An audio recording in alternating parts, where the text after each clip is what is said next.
네, 안녕하십니까. 또 여기 와서 찍게 되었습니다.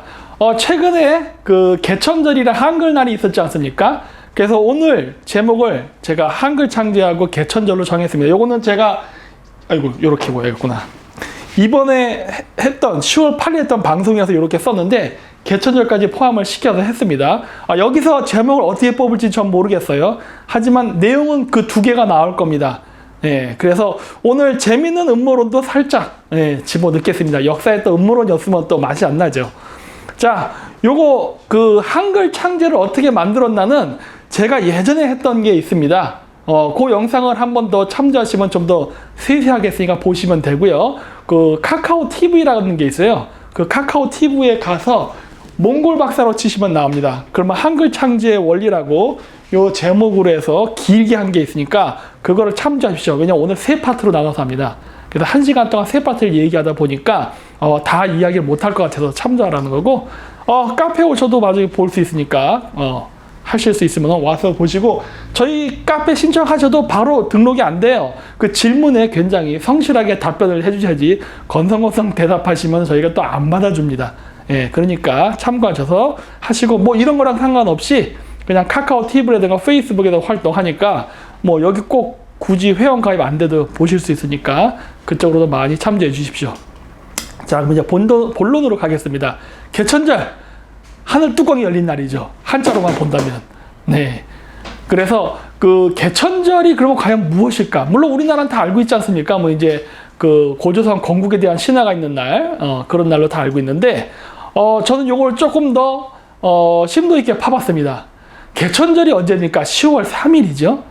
근데 이 10월 3일이 언제 10월 3일이냐 하는 겁니다. 근데 여기도 보시면 나오지만은 이게 음력 10월 3일입니다. 양력이 아니에요. 물론 우리나라가 오늘날 새해를 언제로 잡습니까? 1월 1일이잖아요. 근데 원래 우리나라 새해는 1월 1일이 뭡니까? 음력 1월 1일이었어요. 양력 아니었어요. 그러나 오늘날은 어떻게 됐습니까? 음력 1월 1일에 1월 1일이라는 숫자만 가지고 양력에다 갖다 붙였죠. 그러다 보니까 어떤 문제가 생겼습니까? 신년, 그러니까 양력 1월 1일이 음력 1월 1일하고 날짜가 다르다 보니까 우리가 신정, 구정해서 이렇게 따로 부르죠? 약 한 달 정도 차이 나지 않습니까? 마찬가지예요. 우리나라 개천절도요, 10월 3일은 음력 10월 3일일 겁니다. 여기도 나오듯이. 이게 훨씬 맞다고 봐요. 왜냐? 이래야 제가 여태까지 강의했던 천문을 기반으로 한 고대, 고조선이라든가 이런 국가의 통치 시스템 있잖아요. 이게 논리적으로 설명이 돼요. 예. 그래서 뭐 이건 이제 단체에 따라서 이제 관점이 다른데, 고조선 건국 기념일을 하냐, 환웅이 내려온 걸 하느냐 했는데 그 차이가 있는데, 뭐가 됐든 어쨌든 고조선의 단군신화 이야기에 나오는 그 이야기를 배경으로 개천절이 생겼다는 것만큼 확실하죠.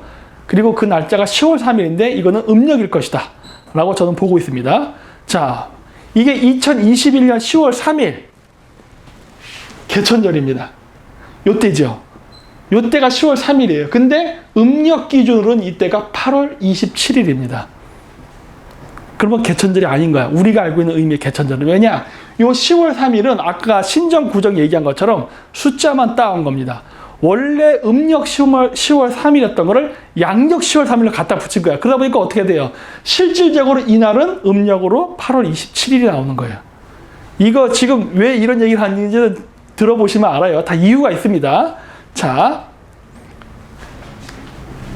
2021년 11월 7일이 돼야 우리가 아는 음력 10월 3일이 나옵니다. 요때가 오리지널 개천절이 되는 거예요. 우리가 옛날 때 음력 달력을 썼기 때문에 음력이 굉장히 중요합니다. 왜냐? 이 음력 달력을 그 기준으로 하는 게 뭡니까? 달이죠. 말 그대로 달력, 달이에요. 우리가 그 달력을 쓰는 거는 태양력, 그러니까 양력과 음력, 혹은 둘을 합친 태음력이라는 게 있는데, 한국은 주로 음력, 즉 달력 위주로 썼어요. 그러다 보니까 달 모양의 변화에 맞춰서 우리가 날짜를 맞췄습니다. 그래서 옛날 때는요, 몇 월 며칠을 어떻게 알 수 있냐면은, 뭐 월은 태양 뜨는 거 보면 아는데, 뭐 그건 일단 제껴두더라도 며칠인지 아는 거는 달의 모양을 보고 맞춰요. 무조건 금음달은 1일입니다. 금음달은. 보름달은 15일이에요. 무조건. 왜? 음력 달력 기준이에요. 여기 양력 지금 얘기하는 거 아닙니다. 음력 달력 기준이에요. 그래서 고대 사람들은 달의 모양을 보고 지금이 며칠이라는 걸 알 수가 있었어요. 예. 그래서 제가 자꾸 음력 10월 3일이 중요하다고 얘기하는 겁니다. 왜냐? 음력 10월 3일을 봐야 어떠한 달 모양인지가 나오기 때문에 그래. 자, 요건 이제 2020년 10월 달인데 요것도 보세요. 2020년 10월 3일 우리가 얘기하는 개천절이죠. 이때는 실질적으로는 음력으로 8월 17일이었어요. 우리가 하는 10월 3일이 아니었다는 거지. 근데 제가 왜 이 얘기를 했느냐? 아까 우리가 음력 쓴다고 했죠? 이때도 봐요. 2020년 10월 3일 날 달 모양이 요렇습니다. 이런 달 모양은 의미가 없는데. 보름달이거나 어딨어? 금음달 어디냐? 금음달이거나 아니면 초승달일 때 의미가 있습니다. 이거 아니면 이런 어중간한 달들은 의미 없어요. 예. 제천 행사라든가 이런 거 할 때 의미가 없다고. 그래서 야 뭐 이런 달이 이런 게 떴는데 뭐터러 이걸 기념하냐? 이렇게 되는 거거든. 그러나 음력 기준으로 할 땐 얘기가 달라진다. 이건 예를 들어서요. 제가 9월 3일에다가 동그라미를 쳐놨습니다. 왜? 어차피 음력 기준으로 1월 3일이든 2월 3일이든 3월 3일이든 상관없어요. 3이라는 숫자가 붙으면 무조건 초생달입니다. 초생달 떴죠? 10월 3일 날은 무슨 날이 떴을까요? 당연히 초승달. 음력 달력 기준으로 하니까. 이러면 얘기가 돼요. 자, 요거죠. 우리가 달력 29.5일 정도 되죠? 달이 처음에 금음달로 시작해서 다시 원래 금음달까지 간다. 그러니까 약 30일이에요. 30일이 되는데 여기 보시면 나오지만 1, 2, 3, 4 있죠? 1일은 금음달이에요. 3일은 초생달. 뭐 7일 때에는 반달. 15일일 때는 보름달. 이런 식으로 된단 말이에요. 근데 달 모양을 보고 날짜를 한다고 한 거예요. 그래서 음력으로 할 때 10월 3일은 무조건 초승달이 뜨는 날인데 이게 굉장히 중요합니다. 왜 중요하냐? 자, 보세요. 요게 2021년 11월 7일 양력 기준. 음력으로 10월 3일 초생달 떴죠. 그렇죠? 똑같죠? 9월 3일이 됐던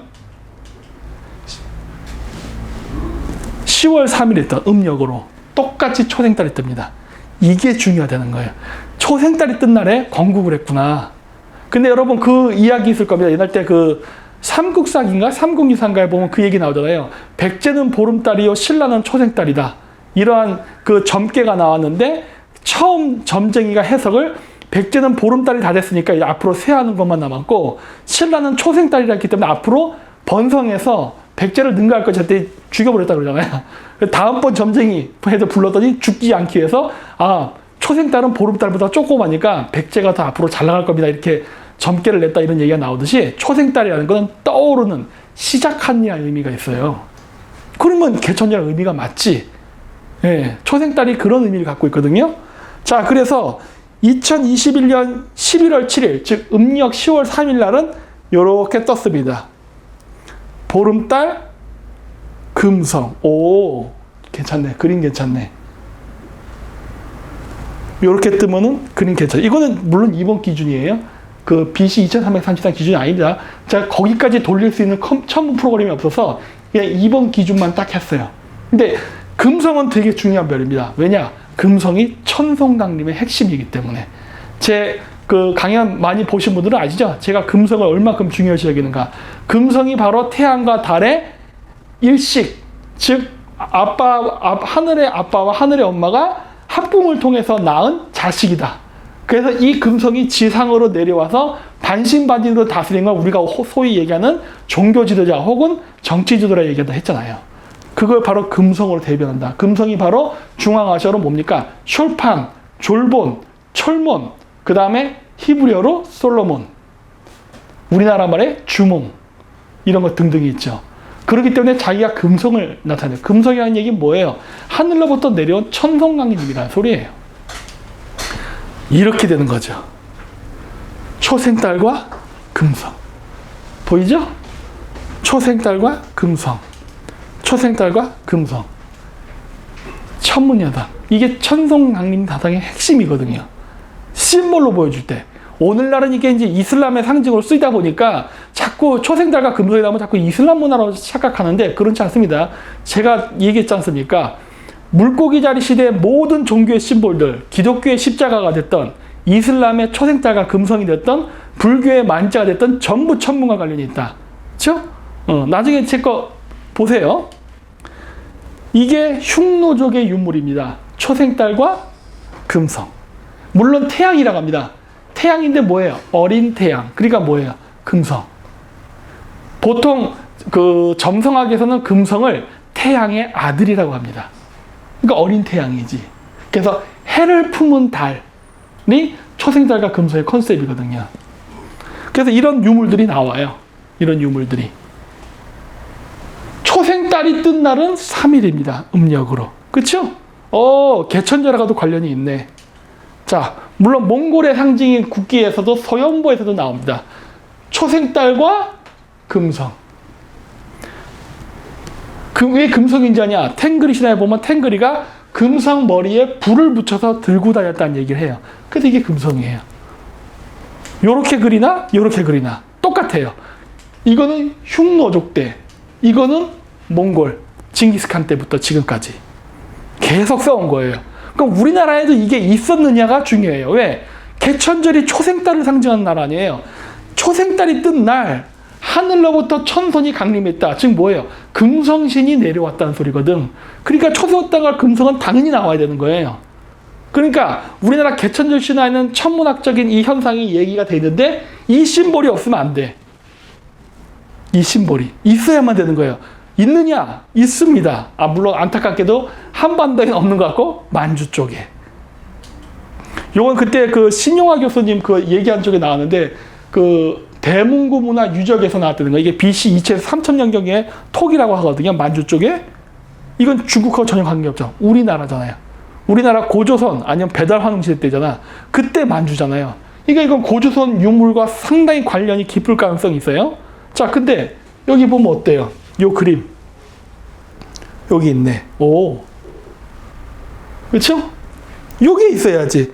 이게 있어야 천송강림 스토리가 완성이 되죠. 이 심볼 자체가 단군 신화 아닙니까? 왜? 초생달이 뜨는 날, 즉 음력 10월 3일 날 환웅이 하늘로부터 내려왔다. 즉 뭐예요? 금성이 하늘로부터 지상으로 내려왔다. 어디에? 삼위산에.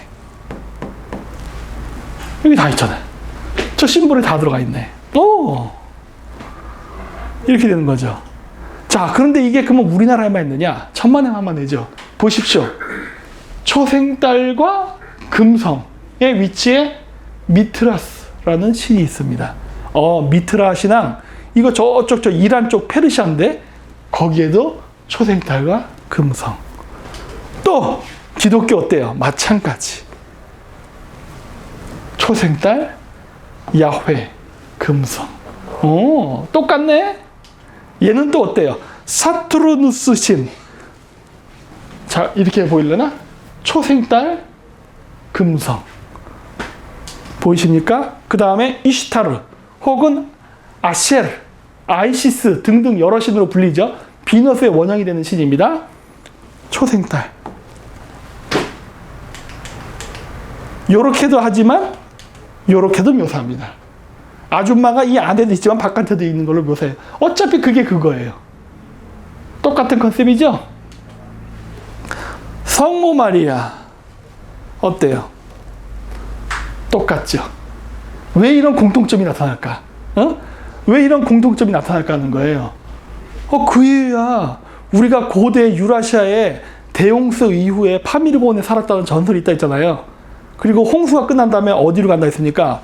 저기 신장 위구르 자치주인데 거기에 이덴이라는 지역에서 사람들이 살았다고 했잖아요. 최초의 정착지가 거기에 있고, 물론 지금은 중국 애들이 핵실험을 해서 접근조차 안 됩니다. 완전히 방사능을 오염시켜버렸어요.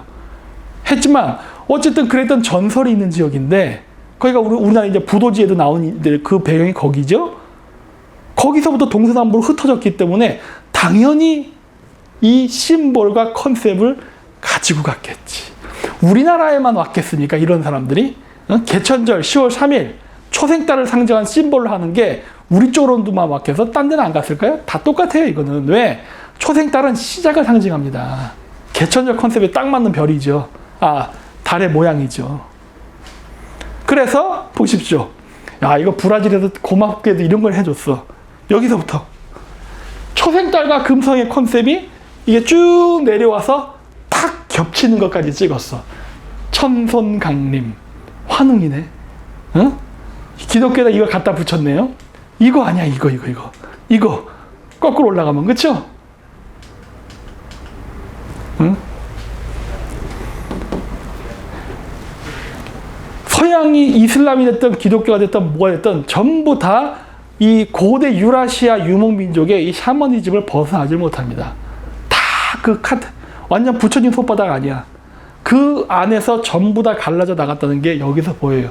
10월 3일 개천절의 의미는요, 바로 초생달로부터 나온 금성이 지성하로 내려온 날입니다. 네, 그게 천성강림이에요.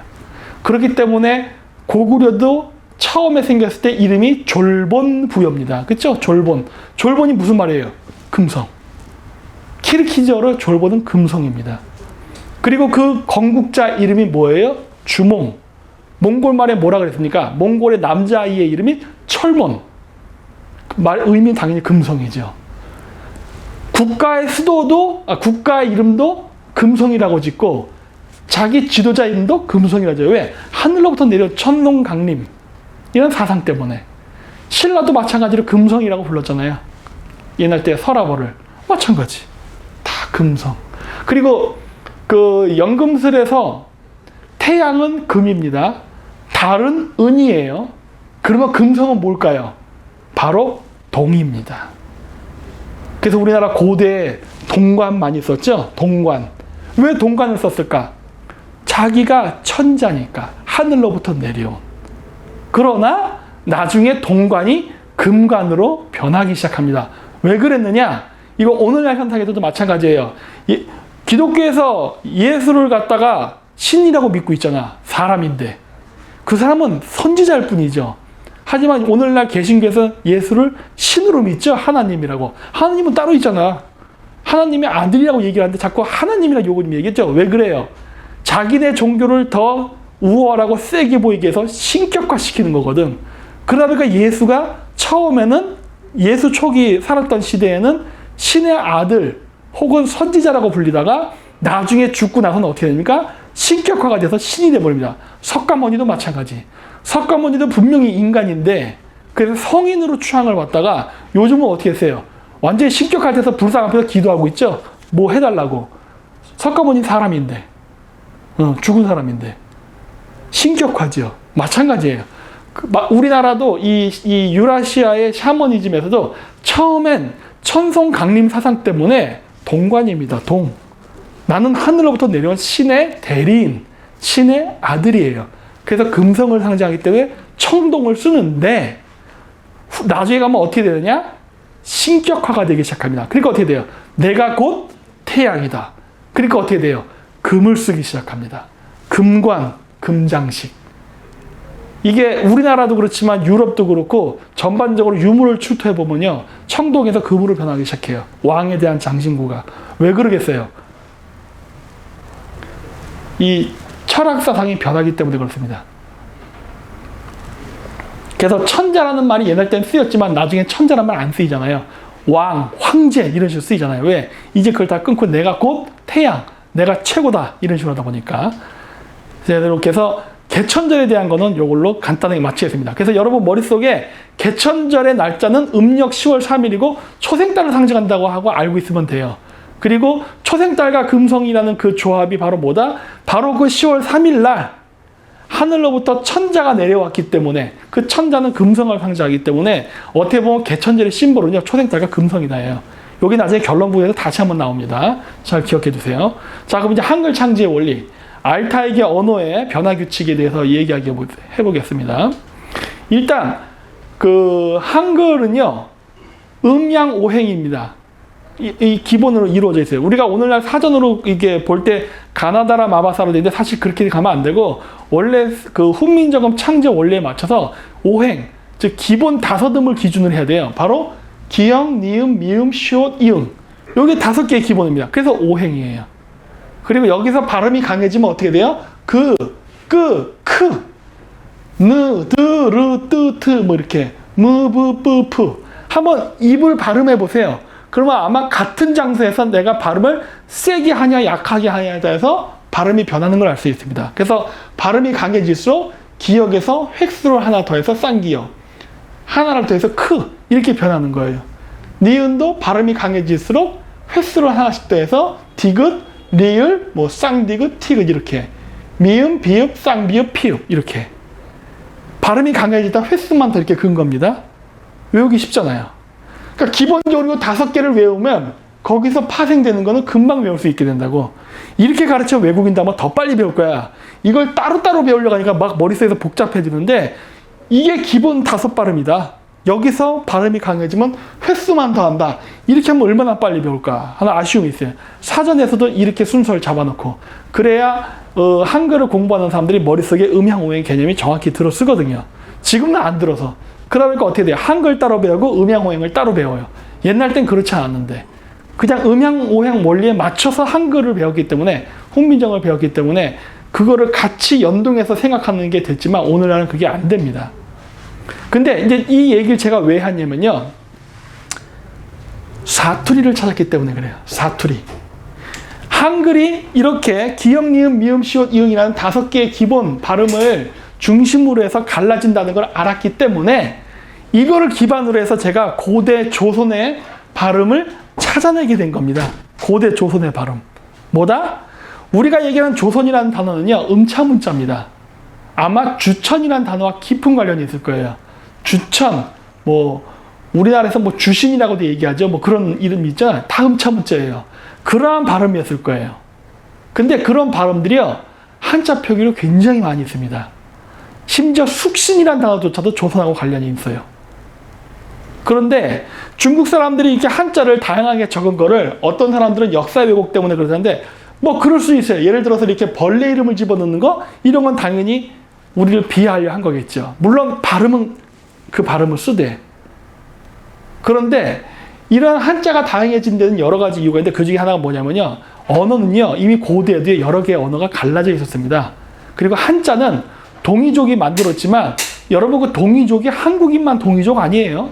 이 동이족의 카테고리에는 한국인도 있고 일본인도 있고 몽골인, 만주족, 타타르 등등이 다 동이족입니다. 이 사람들이 전부 다.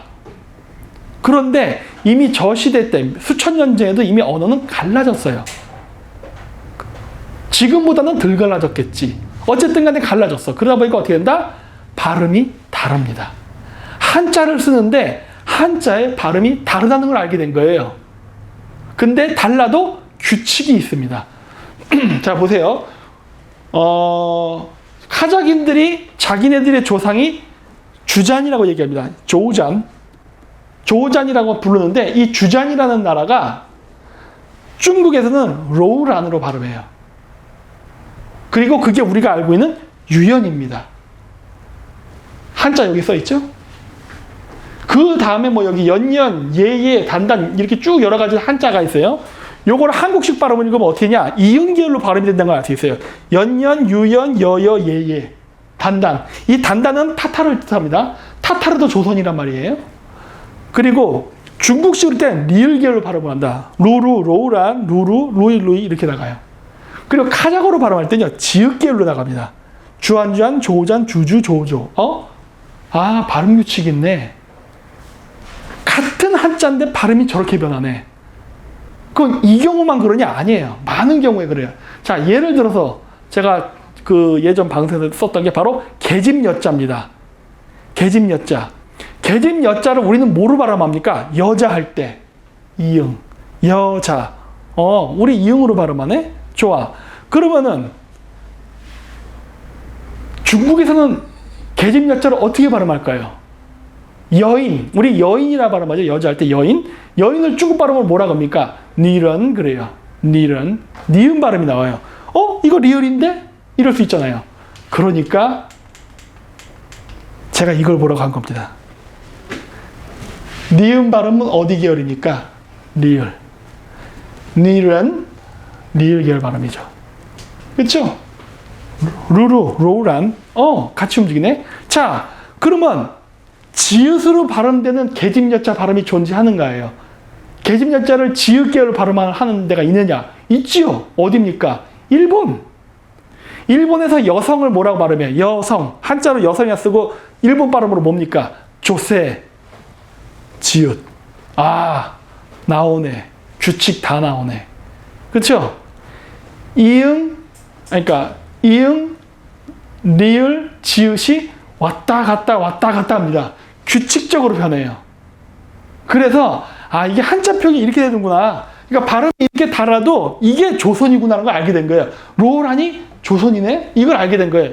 옛날 때는 조선하고 비슷한 발음만 찾은 거예요. 뭐 조선, 주장, 주루천 뭐 이런 식으로만. 근데 그게 아니라 지읒 계열 발음이 아니더라도 조선인 거예요. 대표적인 예, 지금 터키 사람들이 범투르크주의라는 얘기 많이 합니다. 그걸 뭐라 그러냐? 투라니즘이라고 그래요. 투라니즘. 투란이 뭐예요? 투란. 로우란 조선이란 소리입니다. 투라니즘이 뭐예요? 한국말로 번역하면 대조선 연방이라는 얘기예요. 대조선주의? 뭐 그런 거라고 해석할 수 있단 말이에요. 한국말로. 왜? 투란이란 말도 주장, 조선 다 같은 결의 발음으로 나갔던 발음이니까 변한 겁니다. 발음이. 그쵸? 그래서 이 기본 5개의 발음을 알아야 된다는 거예요. 이렇게 된다는 거예요. 이걸 알아야 발음이 어떻게 변하는지를 알아요. 유라시아의 유목민족들의 발음이 어떻게 변하는지를 이 규칙을 알아야 돼. 오래 우리는 한글을 쓰기 때문에 이걸 찾기가 되게 쉬워요. 왜? 한글 창제 원리 자체가 이렇게 발음에 기반해서 만들어졌기 때문에. 이걸 영어 알파벳으로 보잖아요? 그럼 못 알아봅니다. 그래서 서양 사람한테 설명할 때는 알파벳으로 써주기보다는 한글을 아는 서양 사람한테 한글을 써서 보여주면서 하는 게 훨씬 이해가 빨라요. 한글이 그만큼 뛰어난 겁니다. 네. 자, 그래서 조선이라는 단어가 얼만큼 많이 유라시했는가를 찾아본 거예요. 그랬더니 이렇게 조선, 우리는 이렇게 발음해요. 그 다음에 이제 카자흐에선 주장, 몽골에선 조장, 뭐 주주, 주스 해서 지역계열 발음으로 이렇게 쭉 발음하면 이거 다 같은 단어에서 온 거예요. 지역계열이네? 그렇다면 분명히 이응하고 리을 발음도 같이 나와야 되는 거예요. 있는가 하는 거예요. 있지요. 유연, 로우란 요거 나오죠? 앞쪽에서 요거 여기 있잖아요. 그쵸? 유연, 로우란, 조우잔 여기 이거를 제가 딴 겁니다. 자 이렇게 있네. 그러니까 유연도 조선인 거고 로우란도 조선인 거예요. 발음이 다르다고 해서 아니다. 그게 아니에요. 사투리예요. 한국 사람을 한국인이라고 안 부르고 칸코쿠직이라고 부른다고 설마 한국인과 칸코쿠직을 별도로 구분하는 바보는 없겠지요? 한자 발음 때문에 그런 거잖아. 그렇죠? 그런 거예요. 같은 거예요. 자, 또 어때요? 이응, 지읒, 리을로 발음이 변한다 했잖아요. 규칙이. 여기 똑같네. 지읒 계열의 주스 발음인데 그러면 여기서 이응 발음도 있어야 되잖아요. 우즈. 우즈베키스탄이 뭐예요? 우즈벡. 우즈라는 백 민족들. 카자흐스탄은 뭐예요? 주스. 카자흐스탄은 사실 주즈베키스탄이라고 불러도 돼요. 그렇게는 안 부르지만. 그렇지만 스스로를 주스라고 부르죠. 우즈벡 애들은 우즈라 부르고. 그러니까 리을 계열도 있느냐? 있지요. 루스. 러시아라는 나라가 처음에 생길 때 원래 발음 뭐였어요? 루스였잖아요. 루스 북방민족이 만든 나라 아닙니까? 물론 지금은 러시아 애들이 이름을 가져갔지만. 그래서 우주, 주스, 루스 다 있잖아요. 그런데 한 개 더 있습니다. 구스는 헝가리인들이 자기를 부를 때 구스라 불러요. 그건 이 발음 규칙에서 벗어나는데 왜 이런 일이 발생했을까 하는데 아마 헝가리인들은 유럽에 가까이 살았기 때문에 그쪽 언어의 영향을 많이 받아서 그런 것 같습니다. 왜냐? 동유럽에서는요. 지읒 발음이 기역으로 바뀝니다. 예를 들어서 카프카스에 있는 나라 조지아를 동유럽식으로 뭐라고 발음합니까? 그루지아. 그 다음에 조지 부시 할 때 조지 있죠? 조지를 동유럽 방식으로 부르면 뭐가 돼요? 조지아, 게오르기. 기역화되잖아요. 그래서 주스가 구스로 변한 겁니다. 이렇게 변하는 거예요. 그러니까 발음이 어떻게 변하는지를 알아야 돼. 그러니까 이게 결국 다 같은 거인 거야. 사투리입니다. 그래서 이미 저 때도 사투리가 존재했구나. 발음이 이렇게 변했는데 이게 이유가 있는 거구나. 그런 거예요. 그래서 여기다가 제가 그거를 그냥 대비를 했었죠. 그냥 이거 오행. 우리가 파미로부터 갈라졌잖아요. 우리는 모르겠어요. 이건 그냥 제 가설이니까 그냥 소설로만 들어주세요. 우리는 동쪽으로 간 사람이라서 우리는 지읒계열 발음 쓰는 게 아닌가 싶어요. 조선. 그 다음 여진족의 주천 이런 거 등등등. 북쪽에는 러시아 그러니까 루스. 남쪽으로는 우즈베키스탄 할 때. 서쪽으로는 헝가리 끝에. 그러니까 뭐가 나와요? 구스. 이게 음양 오행에 의해서 훈민정음의 발음이 화, 수, 목, 금, 토에 각자 이렇게 그 음양 오행으로 발음이 붙거든요. 근데 발음이 이렇게 나요. 그래서 내가 이걸 보고 제가 생각한 추정한 게 뭐냐? 옛날 때 부도지에 살다가 흩어질 때 얘네들이 그냥 흩어진 게 아니라 사주팔자 보고 움직였구나라고 생각하는 거예요. 점괘를 보고 아, 니네 민족은 저쪽으로, 너희 민족은 저쪽으로. 왜냐? 발음 변화 규칙과 우리가 조선이라고 부르는 발음의 규칙이 얼추 맞아 움직여요. 이거는 어디를 기준으로 해야 되느냐? 파밀.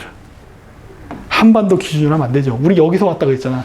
여기를 기준으로 남쪽에서 우즈 이렇게 부르잖아요. 이쪽으로 조선, 러시아, 구스.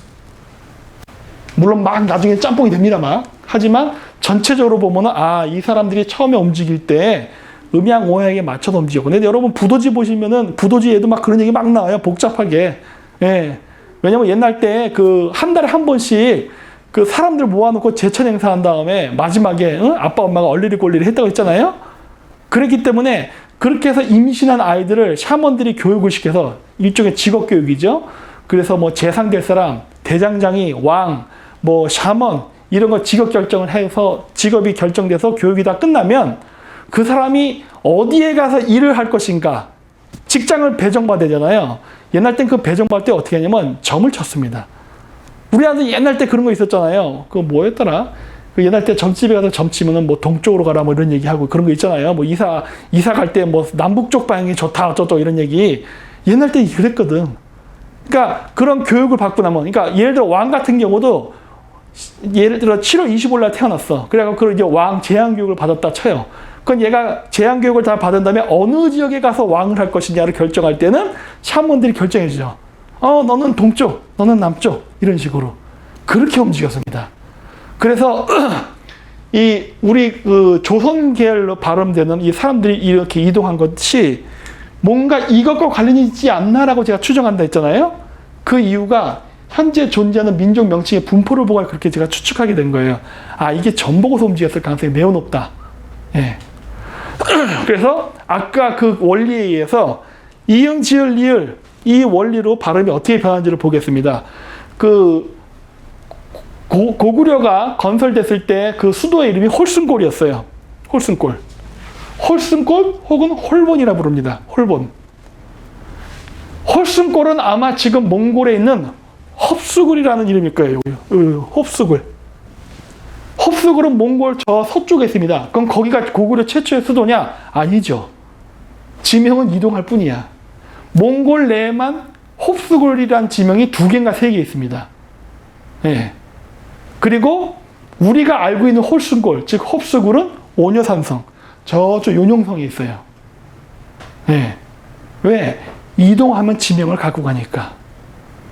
그런데 어쨌든 홀순골이라는 이름은 헙수굴이라는 단어와 깊은 관련이 있을 거예요. 아마 그 발음을 따왔을 겁니다. 자, 근데 중요한 건 뭐냐면 이 홀순골을 홀본이라고 하면 됐잖아요.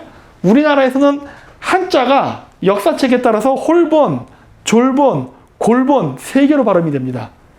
그건 다른 거냐? 아니죠. 같은 거죠. 왜? 아까 제가 발음 규칙 얘기했잖아요. 조선, 유연, 로우란 이런 식으로 발음이 다 같이 움직인다고 했죠? 샤투리처럼. 그 원리로 봐야 된단 말이에요. 홀본에서 뭐가 나옵니까? 일본이란 단어가 나옵니다. 일본이란 단어잖아요. 일본 사람은 고구려랑 깊은 관련이 있어요. 예. 사실 일본어는요, 그러니까 몽골어, 만주어, 그 다음 일본어가 나오고 한국어가 나와야 돼요. 순서상. 제가 이렇게 중앙아시아 유목민족 언어를 공부하다 보니까 일본어는 한국어보다 앞에 있어야 되는데 일본어가 있어야 될 자리에 없고 한국어 그리고 갑자기 일본어가 나와요. 이거 왜 이런 현상이 나타났을까? 백제가 멸망하면서 백제인들이 일본으로 넘어갔잖아. 그러다 보니까 이런 현상이 난 게 아닌가 싶어요. 그래서 일본은 사실 만주했어야 될 언어예요. 언어 변화의 순서로 봤을 때. 그건 나중에 제가 다른 시간에 설명할 기회가 있으면 설명할게요. 하여튼 그런데 그래서 홀본군 일본하고 발음이 같아요. 이게 바로 중국에는 하얼빈. 이게 다 홀승골과 관련이 있는 이름입니다. 그렇다고 저희가 바로 그 고주민 건설한 홀승골이 저기다. 그게 아니에요. 그 지명을 갖고 이렇게 흩어져 갔기 때문에, 이동했기 때문에 저렇게 지명이 나온다 해요. 표기가 잘못됐다 그런 문제가 아니라 우리가 서울, 수도가 서울이잖아요. 지금은 한양이 서울이라 부르지만 옛날 때는 경주를 서울이라 부르고 막 그랬잖아. 그런 거라고 하는 거예요. 지금 제가 이거 그걸 얘기하는 겁니다. 그거를. 그래서 한자가 다르다고 해서 다르다가 아니에요. 그래서 홀본, 일본, 골본, 졸본, 솔빈 다 고구려의 홀승골, 즉 흡수그리한 단어에서 나온 음차 문자로서 국가 수도의 이름으로 썼다예요. 근데 홀본을 오녀산성이라고도 부릅니다. 우라산성, 오로산성 이런 식으로 해서 오녀산성이래요. 별이 5개. 어? 왜 그럴까요? 오각별은 뭘 상징하지요? 금성입니다. 아, 여기서 나오네. 천성강림의 핵심, 금성 반드시 나와야죠. 고주몽이가 졸본부여를 세우면서 졸본이란 이름, 즉 홀본이라는 이름으로써 국가 수도를 정했는데 거기에서 금성이라는 게 빠지면 되겠어요? 홀본이라는 이름 자체가 오녀산성. 갑니까? 갑자기 홀본을 왜 오녀산성이었어요? 왜 그래? 금성을 상징하니까. 제가 아까 얘기했지 않습니까? 금성은 하늘로부터 내려온 천자, 천성강림의 핵심의 별이라고 그랬잖아요. 네, 그러니까 이렇게 나올 수밖에 없는 거예요. 그래서 조선 주장 뭐 이런 식으로 이렇게 발음 규칙에 맞게 그대로 나타난다. 똑같죠?